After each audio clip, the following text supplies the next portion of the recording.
बाबा अमरनाथ यात्रा की 5 खास बातें बहुत जरूरी है जानना। अमरनाथ की गुफा श्रीनगर से करीब 145 किलोमीटर की दूरी हिमालय पर्वत श्रेणियों में स्थित है। समुद्र तल से 3,978 मीटर की ऊंचाई पर स्थित यह गुफा 150 फीट ऊंची और करीब 90 फीट लंबी है। अमरनाथ यात्रा पर जाने के लिए 2 रास्ते हैं, एक पहलगाम होकर जाता है और दूसरा सोनमर्ग बालटाल से जाता है। यानी देश भर के किसी भी क्षेत्र से पहले पहलगाम या बालटाल पहुंचना होता है। इसके बाद की यात्रा पैदल की जाती है। आओ जानते हैं अमरनाथ के रहस्य। कैसे बनता है शिवलिंग? गुफा की परिधि लगभग 150 फुट है और इसमें ऊपर से बर्फ के पानी की बूंदें जगह जगह टपकती रहती हैं। यहीं पर सेंटर में एक ऐसी जगह है जिसमें टपकने वाली हिम बूंदों से लगभग 10 फुट लंबा शिवलिंग बनता है। आश्चर्य की बात यही है कि यह शिवलिंग ठोस बर्फ का बना होता है, जबकि अन्य जगह टपकने वाली बूंदों से कच्ची बर्फ बनती है जो हाथ में लेते ही भुरभुरा जाती है। मूल अमरनाथ शिवलिंग से कई फुट दूर गणेश, भैरव और पार्वती के वैसे ही अलग अलग हिमखंड बन जाते हैं। गुफा के सेंटर में पहले बर्फ का एक बुलबुला बनता है जो थोड़ा थोड़ा करके 15 दिन तक रोजाना बढ़ता रहता है और 2 गज से अधिक ऊंचा हो जाता है।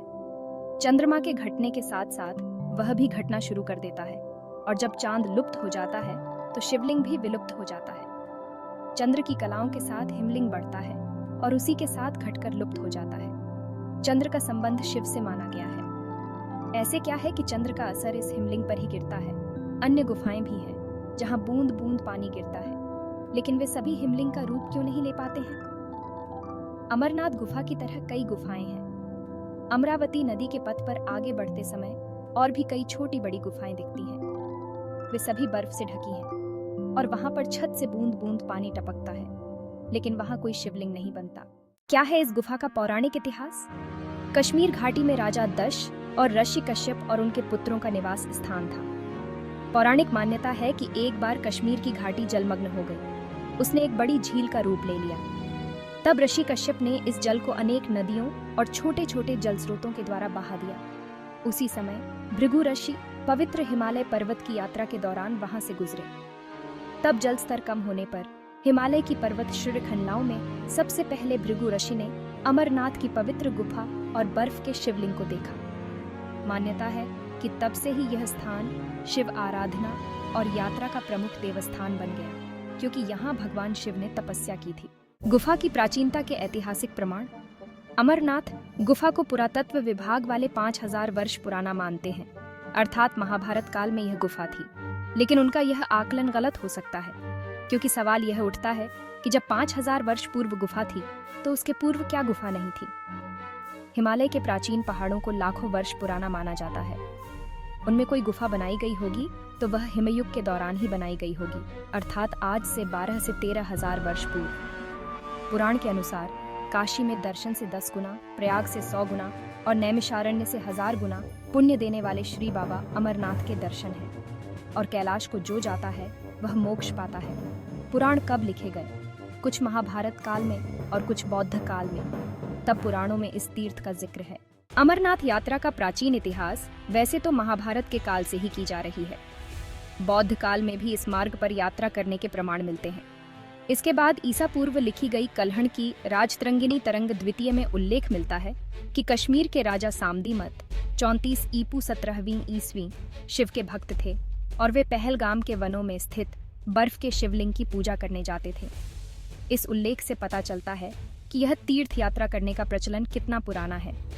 भृंगेश संहिता, नीलमत पुराण, कल्हण की राजतरंगिनी आदि में अमरनाथ तीर्थ का बराबर उल्लेख मिलता है।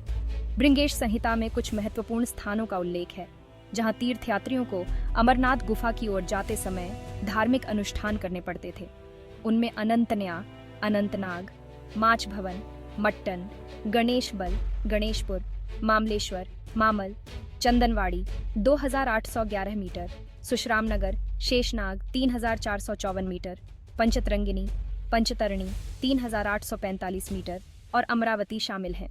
गुफा के दर्शन का महत्व क्या है? इस गुफा का महत्व इसलिए नहीं है कि यहाँ हिम शिवलिंग का निर्माण होता है। इस गुफा का महत्व इसलिए भी है कि इसी गुफा में भगवान शिव ने अपनी पत्नी देवी पार्वती को अमृतत्व का मंत्र सुनाया था और उन्होंने कई वर्ष रहकर यहाँ तपस्या की थी। तो यह शिव का एक प्रमुख और पवित्र स्थान है। शिव के 5 प्रमुख स्थान हैं। 1. कैलाश पर्वत, 2. अमरनाथ, 3. केदारनाथ, 4. काशी और 5.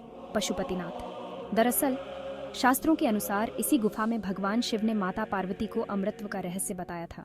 माता पार्वती के साथ ही इस रहस्य को शुक, तोता और 2 कबूतरों ने भी सुन लिया था। ये शुक बाद में शुकदेव ऋषि के रूप में अमर हो गए, जबकि गुफा में आज भी कई श्रद्धालुओं को कबूतरों का एक जोड़ा दिखाई देता है, जिन्हें अमर पक्षी माना जाता है। भगवान शिव जब पार्वती को अमर कथा सुनाने ले जा रहे थे, तो उन्होंने छोटे छोटे अनंत नागों को अनंतनाग में छोड़ा, माथे के चंदन को चंदनवाड़ी में उतारा, अन्य पिस्सुओं को पिस्सू टॉप पर और गले के शेषनाग को शेषनाग नामक स्थल पर छोड़ा था। ये सभी स्थान अभी भी अमरनाथ यात्रा के दौरान रास्ते में दिखाई देते हैं। पंडितों का है कश्मीर। यह भी जनश्रुति है कि मुगल काल में जब कश्मीरी पंडितों का कत्लेआम किया जा रहा था, तो पंडितों ने अमरनाथ के यहाँ प्रार्थना की थी। उस दौरान वहां से आकाशवाणी हुई थी कि आप सभी लोग सिख गुरु से मदद मांगने के लिए जाएं। संभवतः वे हरगोविंद सिंह जी महाराज थे। उनसे पहले अर्जुन देव जी थे। अर्जुन देव जी से लेकर गुरु गोविंद सिंह जी तक सभी गुरुओं ने मुगलिया आतंक से भारत की रक्षा कर उन्होंने कश्मीर को बचाया था।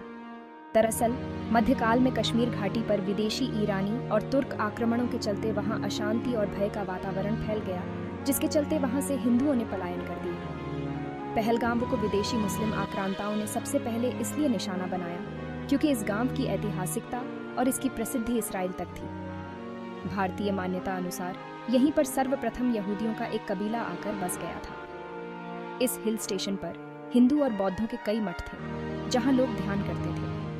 ऐसा एक शोध हुआ है कि इसी पहलगाम में ही मूसा और ईसा ने अपने जीवन के अंतिम दिन बिताए थे। बाद में उनको श्रीनगर के पास